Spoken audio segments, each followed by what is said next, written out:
on a Mars. Mars is still in the pool. You know, he passes the test on that. What if it's a Marcy? A Marcy? I would like that. Because we already have a Mars and a Mar. Now also maybe a Marcy. Would be nice. Unlikely. So we have seen a Marcy in the carry position. A week ago we saw it once only. That might still also be a little bit far-fetched perhaps. But most likely then a Mars hero yet to be picked up. In regards to competitive games, it doesn't have a lot of games on any of the 4 heroes they picked so far, so very much is what are we missing? You'd assume it's an Amar here right now, but yeah. I wouldn't mind a stun, something beefy, a front line. Because Zeus, Nature's Prophet, Buck, these heroes don't like to be ran at. Yeah, I like that. I think it's beefy with the stun. Yeah. The thing is with this Slardar is it's about if you make a mistake against Slardar and you just allow him to farm up his lane, it's hard to really out him from a lane. At 15-20 minutes, he's going to have Mask of Madness blink. You fail, that's a free Aegis, and then they're going to exploit it. Okay. Choose your hero. Okay, I need to see where they're laning it. Strength melee heroes. One does have a transformation, so not going to be in melee form. Against Nature's Prophet, Slardar, Zeus. I'm a little worried for Gaming Gladiators. On the flip side, I would say I'm also somewhat worried for the Furion, because when you're playing a carry Furion, the worst thing you hate is playing with beefy carries that you can't right-click down. You need like a 1 or 2 item advantage to be able to kill them. This game, you have Slardar. Yeah, potentially he solves that problem. Also, you build into Silver Edge on Nature's Prophet against Dragon Knight, Viper, Bristleback. It's going to be a lot of value coming out from that item, and you will have like a little bit of extra damage sustain from Marcy. Yeah, it's about OG needs to play with all the heroes together. If they don't, they are going to have some potential issues. But yeah, Puck Zeus I think covers that quite nicely. But yeah, Gladiators, if they have their good lanes and get item advantage, then they're going to be so tanky throughout this entire game. Also, that's not the accurate sound that sharks make, by the way. Being tanky against Zeus is also not the thing you want. Like, position 4 Zeus, he scales well. Position 4 Zeus does get the items no matter what. You're going to be getting the last hits. They do have heroes that can get on top of him. Anything with the strength, like they have 1, 2, 3, even 4 heroes that can play. I'm just a little worried how they pass this, like Slardar, Nature's Prophet, Puck. If they kill Dragon Knight, they don't have anything for Puck. They have no lockdown whatsoever. All right, so it's an uphill battle here for Gaming Gladiators. I mean, they have really nice counters to some of these tanky heroes, but yeah. And I still see Gladiators heroes, and if they actually hit their stride, they can really run over OG. But OG has much nicer little skirmishing, and they're one of the best teams in their skirmishing. Well, let's find out if we have a 2-0 on our hands, or if Gaming Gladiators will force out a 3rd game to this series. We're heading over to Odie, Pixel, and Fogged.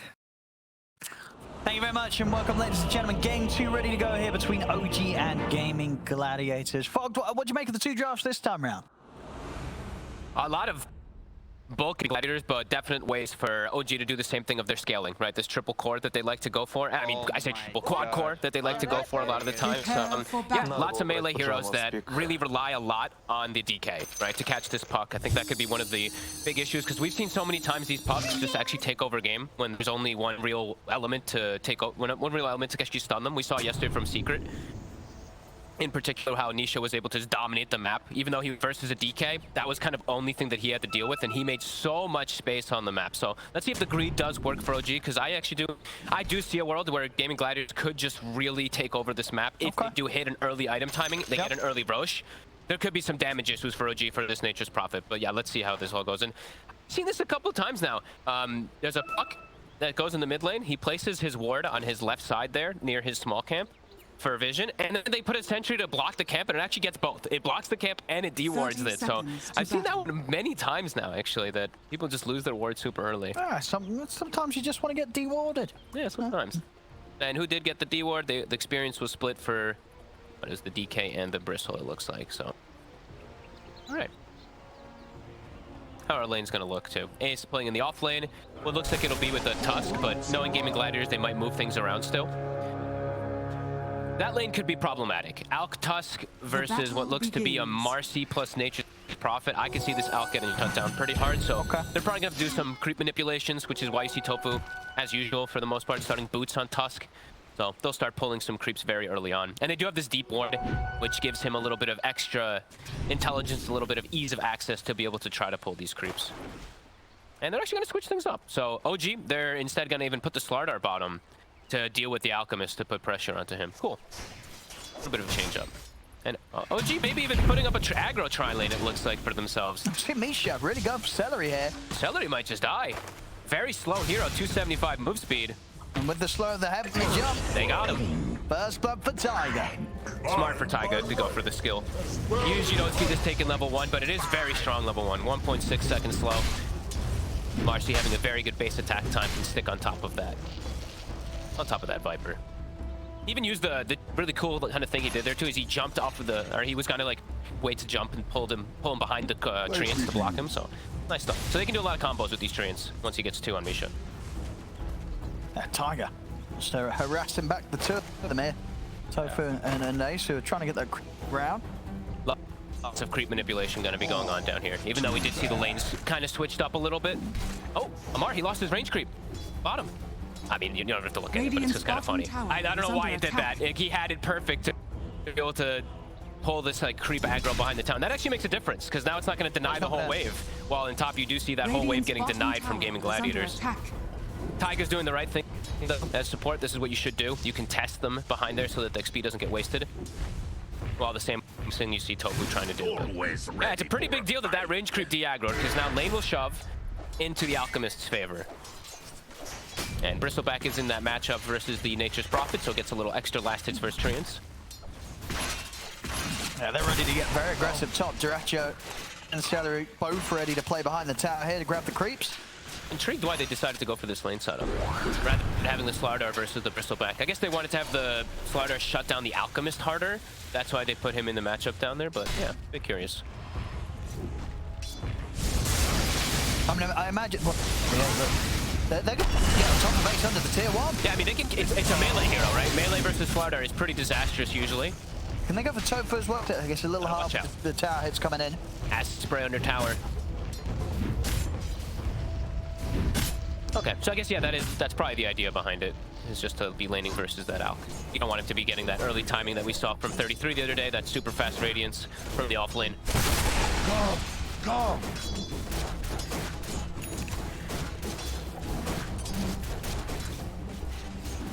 Top Misha. Constantly looking to see if he can get the setup onto Celery around the pool. See bottom. Again. Oh no. Of course, heavenly jump. Always lovely to have against these Tusk lanes. What an ability, honestly. I love to see him picked so much more often. He did get like double buffs, of course, but just in every game it feels like now. Yeah, let's see how mid goes. I mean, it's a bit. This one's the least one I think we'll look at, because it's a bit of that boring matchup. Yeah, no one's dying there. Farm. But the important thing is that because Boom, because they blocked the small camp of the puck, the DK will probably come out slightly ahead. Oh, look at this. Yaragi's actually using his treants to kill bounty runes. He did kill the one right there, of course. I think BZM was actually perhaps going for it, but either way, you see Celery, he backs up to check the area, check the bounty rune, get some stacks, and he's like, oh man, there's no bounty, but he will get the double stack available for his Bristleback, but it's getting scouted, so that's why you see that deep ward being placed there. They're going to know these stacks are going on, and probably going to get contested pretty early. He's always ready for a fight. Tiger. He's just chasing out Tofu here. Is he gonna have him? Ooh, close. He's gonna be able to get out, but we'll have to take a walk back to base here. You cannot ever forget how much right-click damage Zeus does. Look at that base damage. It's beautiful. One of the higher ones in the game for these ranged heroes.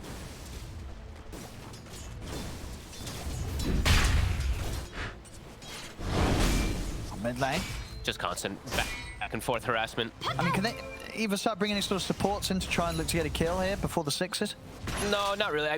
What we've seen so much is these pucks, like, you have to make the call, right? You'll have to say, they're gonna, like, DK's pushing mid, we're gonna have to bring, like, 1 or 2 extra heroes to kill the DK on his Elder Dragon form, which they can do pretty easily, Misha. You should be okay. They do have the global potential of the Nature's Prophet that can TP and always help these side lanes too, as well as the level 6 as soon as it comes out. So that's something that Boom does have to be a bit cautious of on his first Dragon form usage, because they have great ways to, like, if he tries to commit for a tower, they have the Marcy that can throw him even deeper under the tower / even break coil, and then they have the Wrath of Nature that can come in. So he does have to be a little careful how aggressive he plays to go for that tower. I'm trying with a bit of setup onto Dyrachyo, but at this stage with the 3 points of the Quills and turning the passive, it does feel like these two heroes, they're not really going to kill Dyrachyo in this lane setup anymore. And that's why I was mentioning, like, it's a bit interesting that they chose for this lane setup. Sure, because they're not... He's eating the treants, he gets to farm them extra, and you're not really shutting him down at all, but it's the choice that they made, right? Having that Slardar versus the Alk to shut him down harder. And yeah, bottom lane, for sure, no, Ace, he's not free farming. No. I mean, he's not getting massively shut down, like the farm, it's still there, but it's not some sort of explosive start where he's going completely left alone. No, and he's at risk of dying. You know, if he does make like an overstep, he will just get killed from the Slardar Zeus, plus even a TP from one. So Zeus, June Coil is online, DK also has hit 6. And BZM does have a DD, so that does pose a bit of a threat for Boom to actually go for any type of aggressive play with his Dragon form. Go for the tower at all. First rotation. Oh, Dyrachyo, they got him.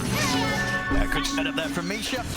And indeed, with the DD, a couple of hits is all it takes. Dyrachyo still very easily dealt with when they bring in a +1. He had his vitality booster too. He seemed like ran toward the secret shop. He's like, please let me buy the Vanguard, but gets brought down before he's able to. And BZM keeps Coil available. Oh, look at this move, straight towards the bottom. Misha he's going to try and set up some action here, and he'll do so successfully. Tofu gets taken out. Ace will be able to throw out the concoction. He's on his own once again and has to back off, especially now with the 6 online for Amar. Huge kill potential on both of these melee heroes the Gaming Gladiators have had down here. This is the power of Marcy. The early game, first 10 minutes is always very threatening for any lane. You show, if you're in range of Marcy, if you see the Marcy, you're probably dead. That's kind of the joke that people have been throwing out. They're so good at repositioning.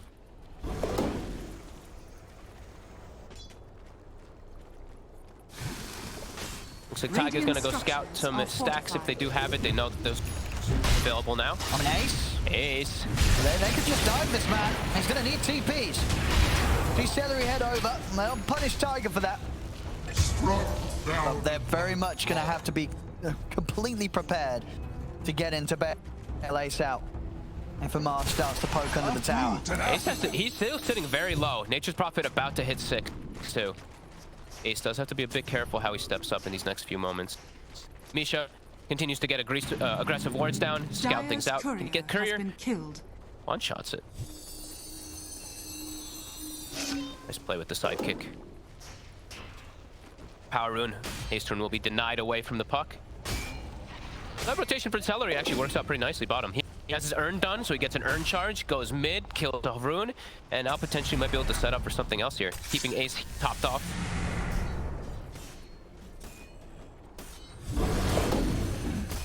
A bit of a slow start from Gaming Gladiators this time round, but not a bad one as Tiger.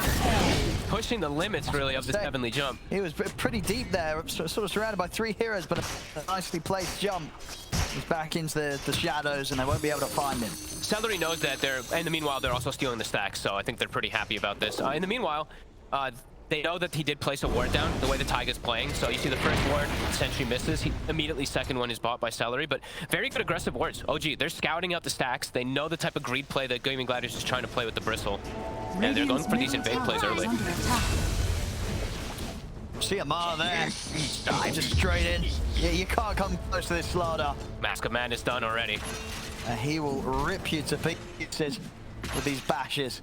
And like even Dyrachyo, if he steps up too far top, a Slardar TP, he only has 5 armor. He'll put negative. Sure, he's got a Vanguard, but he will not look tanky once he's corrosive hazed. Now he's gonna head down to the bottom lane, Dyrachyo. Okay. They don't want to lose this. I don't think anybody else can really go down there versus Amar right now, so he doesn't want to lose the tower super early. OG continuing to want to play aggressive. A very early Witchblade. No boots on BZM, but Witchblade plus Fairy Trinket already online. So his damage, it's high. They find actually pretty much anybody, even Ace. Very likely he'll go down. They have the Wrath of Nature on top too. And he shows. They're going to be able to get the jump in. If you get the angle to break the coil, they can. Nice positioning there from Misha to make sure that he gets that guaranteed snap on the coil, which is disposed. It's one of my favorite combos, really, the Marcy Puck. Just watching them play it patiently, being able to break that coil constantly. It's also, I like the skill build too. I like when people go for like 2-1-2 on this hero, as the damage. I mean, Amar's going to try and do this on his own. He will have to back off, especially with the TPs coming in. But that was half the HP of Duracio, so that was just solo. Just showing the potential of the damage Amar can still do, even against the Bristle with a Vanguard. He's actually going for treads on the Bristleback. Okay, I know he's carry, but a lot of times when you do see them, especially when they're playing versus something like Slardar, they ideally want to get some type of armor early into their build. He really is deceptively squishy. Misha, he's in with the step. Further TP's coming in. BZM's going to be able to jump forward.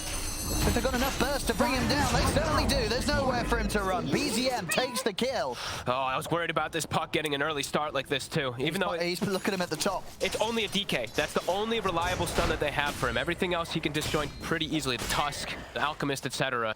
Oh, and he wants to play for, so going for this full early game damage, the Witchblade into the urn for him. Okay, so I guess he wants the Vessel. It is a super valuable Vessel game. Great, it is. And he's going to be the hero to farm it the quickest. Yep. And, oh, Ace. Ace, he's going for the... Okay. So he's just going to feed the Ags to the Bristle early on. I guess that's the plan. Okay. I mean, he kills his net worth. It does kind of make him a bit of a non-hero. So indeed, putting everything into the basket of Duracio by rushing him and Ags. Okay.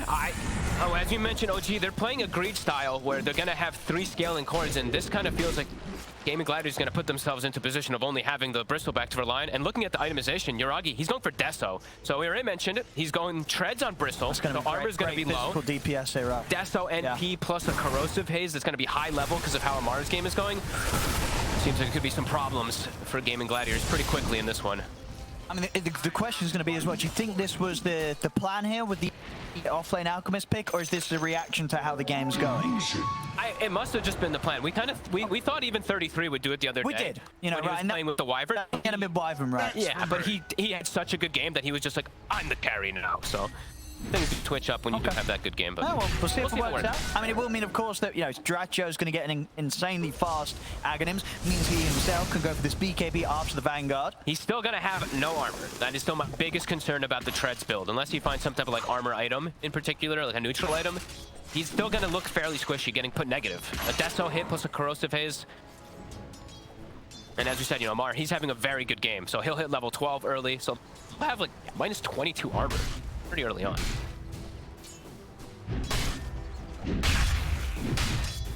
Just 900 gold away from the ad. So it will, of course, be there at very, very good timing. Yeah. All right, that's what's on. All right, so sorry, minus 21 armor. Apologies. But still, you look at his armor, he has 9 right now. He'll be put to negative 12. So that tankiness will look a lot different. Zeus also scaling, as we said. OG, they like to distribute their farm. So he's also going to have good timings to be able to burst down these tanky strength cores. And yeah, Misha, we did see point that, of course. He's going more for the sidekick build. He's just going to be buffing up both his Slardar or his Nature's Prophet with max sidekick early on. And that counteracts a lot of quill damage. It does, so it's a pretty ridiculous amount of sustain that comes in. But game has slowed down a little bit. OG getting their farm. Same thing for Gaming Gladiators. So that Aghanims is going to be done right now. It's going to be done. So let's see what they're going to be able to do with it for Duracio. And he knows too, like, of course, Duracio, it's not like he's unaware that the armor is going to be an issue. He queues up plate mail afterwards, but, that time before he has plate mail, we'll see how it goes. Blink done for Amar. So pace of the game now feels like it's going to kick up quite quick on the side of OG.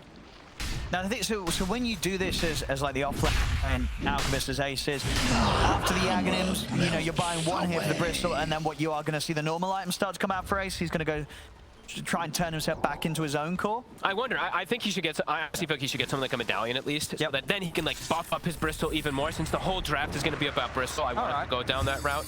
But I mean, maybe he could just get another Aghanims and give it to a DK, but that doesn't sound too good this game. Accelerate. Radiant's middle tower. Maybe I might try to find Ace, but Ace will be able to retreat in time. And there we go. Hands the axe over to Duracio. Okay. Let's see what they can do. So 14 minutes axe on the Brit. still hit, thanks to the out. Dire's middle tower is under attack. I'm still pretty Dire's concerned. I have to be honest. But because it does mean you're basically not got an offlane. No. There's no off. No offlane. You're all reliant on this DK and Bristle, and they're quad scaling. And this was queued up from.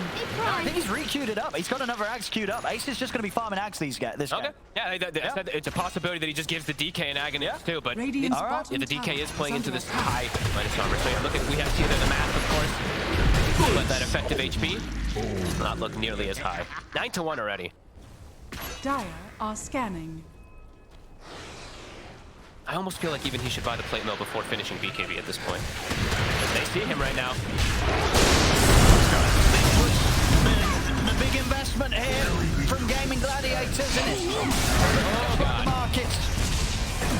Straight downhill. That was a lot of money on that man, and he dies. They already have the Vestal even on BZM. This game looks like a disaster. Trying maybe something a little bit different.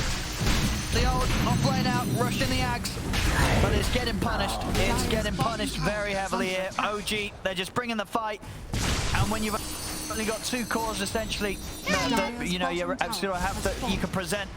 And of course, Duracho here, the man that was handed the axe, it's just not looking like it's doing much at all. He still dies incredibly easily, and you put a lot of money and resources onto that hero. Oof, and he bought a shard now too. I think they know that this game is already getting completely under control. He's got still the same amount of armor, so the effectiveness is good. But yeah, Slardar now level 12, 13. So yeah, even more minus armor. I think Zeus is about to have his shard. And 2, so no, it's tough to be tanky when you're playing versus this type of draft, even as a Bristleback. If they don't get this Rosh, it feels like the game might just be pretty impossible for them to turn around. So let's see if they do. It gets scanned out immediately, but it feels like they have to come in for this.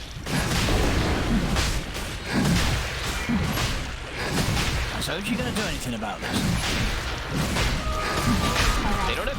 Imagine they can. Don't have Wrath of Nature. They look like they're just going to give it up. Yeah, they're completely aware. And indeed, they're letting Game Gladiators take this. So a little bit of something. Now get that Aegis onto Duracho. Is always.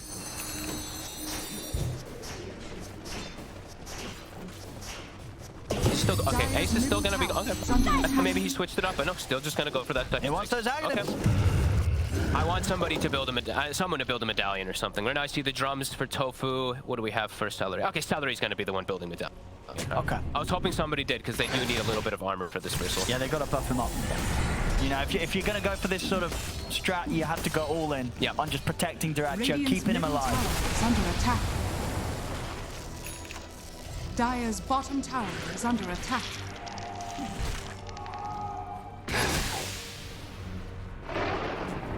And it has to just be like them running around. It looks a little weird, but the way they have to play is like Ace jungles and 4 heroes, like 3 heroes sit on top of the Bristle to make sure he doesn't get picked. Which just means that I feel like OG, they're just going to get more gold out of the map. They're going to keep split pushing with the Nature's Prophet. They'll look up for setup for Amar when he feels comfortable. So now they got this Aegis, they have to force something with it. Otherwise they just get to continue to be out-farmed.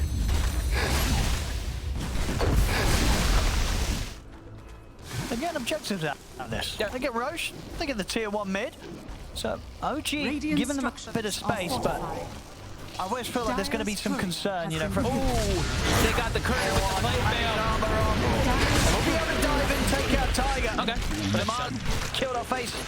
Ace's courier as well. You know, finally these courier snipes them up. BKB's nearly done for him. But yeah, the plate mail out of action for a couple of minutes. At least, of course, you know, having the Aegis to rely on here, Duracho. So any Gladiators can still look to move around and get maybe a bit more around with this outcome. So ready, how close is he to the next Dags? He's got it, yeah. He's got it done when it respawns. Alcax is done. Do they give it? Do you give it to DK? I mean, do you want a Tusk to be booting people That's what around? I'm feeling like. If you feel the game's getting rough, maybe having that kick on Tusk ready for the high ground. I don't just give it to Boom. I mean, it's too good. Sure, he won't be Black Dragon yet, but even level 3 Dragon form is pretty nice at this point in the game. The slow can be pretty decent. But yeah, as you see, literally running as a 4-man unit. Yeah, you have to all do about this, Bristle. Well, out farms up. You've had him this axe this insane time because of the Alchemist benefit. You've got to look to use it. Misha breaks the smoke. And Boom can't blink, he gets canceled. And now... They just died immediately! Oh boy. Immediately, they just disappeared! And Dyrachyo, he may have an Aegis, but he's gonna get brought down twice. 5 versus 1. It's looking very scary, you know, and OG, they were so like, yeah, you can take the Roche, whatever. Yeah, you can take the tier 1 mid, and then, you know, they finally sort of decide, they're like, all right, guys, should we go for a team fight? Here we go, job done, matter of seconds, 3 heroes dead. Gaming Gladiators just not standing a chance there. No. Perfect from BZM. And now they have BKB done on Yuragi, BKB done on Amar. Let's see. More Aghanims. Let's go. Ace has said, yeah, wait on that courier. Structures are fortified. Looks like he's going to start building for himself after these 2 Aghanims. This looks to be what the plan was all along here. Get the Ags for the Bristle, Ags for the DK, and then look to sort of resume normal farming for himself, Ace. But OG, I mean, they were the kind of the I mean, not this OG, of course, not these guys, but they were the ones who kind of invented this Lane Alchemist. What, 2 years ago, I believe it was, when they were just giving this to the Void Spirit, in particular, the Monkey King. They would play this on Seb, hand this Aghanims over, and get this big timing. So they have an idea of how to play versus this, I'd imagine. And now it's looking like a perfect game plan. They have this Tri-Core that's farming, as they always do, and they have a Zeus who scales incredibly well versus this damage. Incredibly well versus tanky heroes. Let's see what they can get going next. Ooh. Would they even give the Marcy the Brig? This is a really good Marcy item, the Brigand's. I mean, yeah, you're on about this one. It's just such a hugely beneficial item. You hit so fast. Yo. You're able to just get the increased benefit of it, especially. Even though you're this 4 position, you're always getting the sidekick on yourself as well, too, when you buff up an ally. So you do actually do quite a significant amount of damage. And he's 12. They are getting this very good scaling. There we go. From the 2 of them. Yeah, Misha and Amar. Radiant's bottom tower is under attack. Let's see if the second Aghanim will make it anywhere. Of course, he's not got anything at all on himself to protect him from this sort of jump. Topher is also going to be caught out. OG very much showing if they want to get some kills, they can get them. They pretty much get what they want. Look, Tiger's not even afraid. He's jumping towards the Bristleback. Coil connects. They follow up. They do. Amar's in on top of him. That's going to be Dyrachyo taken out. 19-2. It's getting... It's been rough. It's been very, very rough. And as I say, it's just a strat that they've just completely punished. OG Gaming Gladiators, they go for this off lane out, they rush the Ags, but they rush the Ags for Dyrachyo, and Dyrachyo, he's 0-5-1. He really is. BZM is also just completely popping off on the puck, as we kind of felt like could happen this game.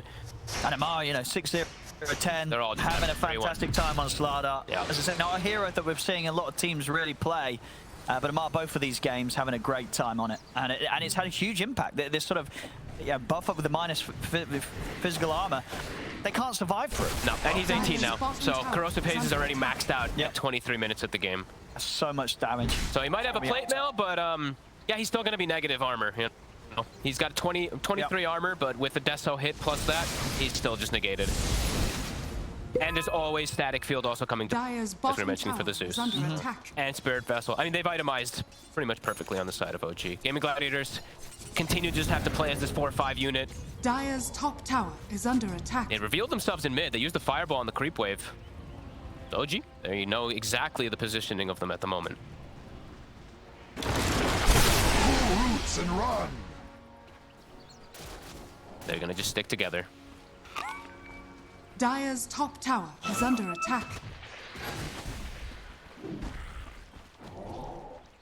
I mean, how did Gaming Gladiators take a fight? I don't know. Like, I really don't know. Who are you sort of looking for in these team fights that you're saying, you know what, guys, we can go on this person and we can kill them without losing anyone ourselves? It's like somehow they have to get on BZM and kill him immediately, but they just, at this point, there's going to be so much follow-up, and then there's going to have other massive problems because they do have this like tri-quad core already for OG. Radiant's bottom and OG's, they're reading the movements attack. perfectly, right? Like the whole game, it does feel like they just know exactly where Gaming Gladiators is positioning. They're getting the wraparound. Just hold the scout. And straight in like a take out Terry. Push Topher onto the side. Boom will come in with the Dragon Tail on the BZM. And it's only going to be a moment Terry's done. Amar, he's on top of the Bristol Dredger. Was able to bring down Misha. They've just pretty much solo killed the Bristleback, Yeah. to be honest. As one dead X is going to to try and run. He has got the blink up, but they're going to be chasing. Sprouts up. Ace will cut his way through, but Amar's in on top of him with the bashes. It's a team wipe. Godlike for Amar. Not a smile. Not even a little smile for us. This has been a rough one. It's been a rough one for sure. It's been a rough one. OG just seems to have had their number after that, kind of disaster that happened in the first game around that Roach pit. Yeah, I knew exactly. I like that. Even after sort of the rough way that the second half of game one, where Gaming Gladiators, they weren't afraid to turn up in this game too. Try, a bit of a gimmicky strat, of course, with the offlane out, rushing the Aghanims, but it's not worked out. No, it's not worked out at all here. OG have just completely walked over it. Level 20 now on Slardar, even more minus armor. The buyback. So what are they going to do with this? On Amar. Getting a little bit low. And it will go down. So the buyback. The jump down. You're lucky. He's able to TP out just in time. That was very, very close. Do you think he can get the kill on Puck as well? They will. Okay. Gaming Gladiators. Hold on. Keep the racks alive and get the kill. Two of them, the big ones. Amar and BZ. Yeah, showing still a little bit of a sign of life here. They're gonna need quite a few more of those, but a good sign of life in particular. Got Godlike streak and a Wicked 6 streaks, and Duracho got one of the last hits, especially too. So very important for him. So actually, the two most important heroes in my opinion. Yeah. Because you get the Cellular Crest now for Celery to buff up the Bristleback, and Bristol should have a follow-up item after this BKB pretty soon. And oh, is Roche? Oh, that would have been so lucky for them if it was an instant spawn Roche. Small signs of life. Misha. He's not going to want to mess around with Duracho too much, just the two supports here. Duragi also has Silver Edge done, of course, so the break versus both the DK and the Bristleback will be quite potent. Also gonna have AC pretty fast in this game, as we saw, of course. Amar, even though he could have bought an AC, he wants his Moonshard.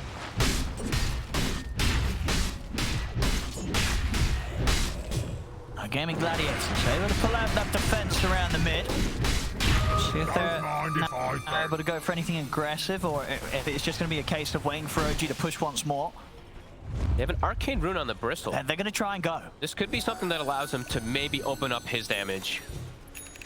Just say they had a good defense there, but can't have to take fights outside of the map. They also have BKB and 18 on DK, so now he does have Black Dragon form. And a bit more protection to be able to stick on top of the puck.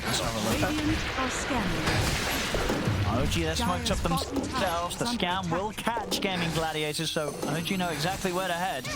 And bottom is getting sieged. Cannot neglect these treants.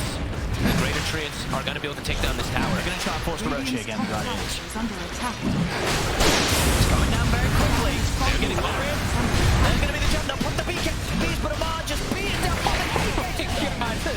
Boom just disappears into the physical damage that OG have. Everybody's going down. It's a team wipe in a matter of seconds, and they'll call it. They've had enough. GG. Again, the Zeus getting the information in every single one of these team fights. He Thunder got draft, and there, BZM. He gets the coil on all three of the support heroes in the back lines, allows Amar just to go to work inside the rush pit. Yeah, a perfect game, it felt like for OG. It looks like they knew exactly what Gaming Gladiators was trying to set up. They put this Slardar in the